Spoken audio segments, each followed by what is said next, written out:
Kalau macam di lomba tadi kan ingat semua biasa-biasa kan. Saya masuk matrik ingat semua pandai-pandai. Saya ingat macam tu. Kalau daripada matrik dia lain sikit daripada diploma. Kalau macam di lomba tadi kan ingat semua biasa-biasa kan. Saya masuk matrik ingat semua pandai-pandai.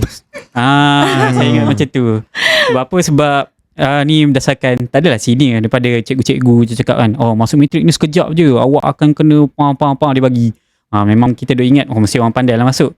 Sekali masuk, saya rupanya antara golongan yang tak berapa pandai kat situ. Jadi bukanlah slow, dia macam baru nak adapt kan.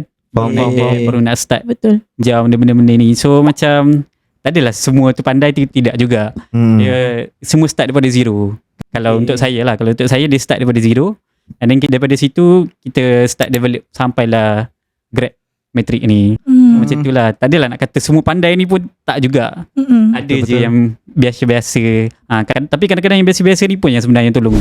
Yang saya yang biasa-biasa juga ni, sebenarnya belajar dengan diorang ni juga sebenarnya. Sebab macam kalau dengar cerita macam kawan-kawan kan, budak matrik lah, adalah kan asasi kan. Tapi macam dengar banyak dengar cerita matrik sebenarnya. Orang yang dia buat comeback SPM dia tak dapat okey, dia masuk matrik dia macam fly. Yang tu pun ada juga mungkin sebab fly kan.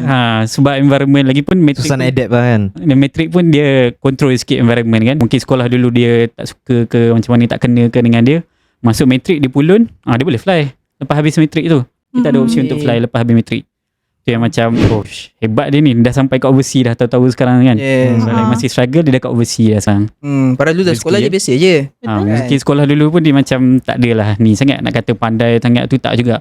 Tapi dah masuk matrik ni, dah kena pulun, dia terus fly. Dia kata kan.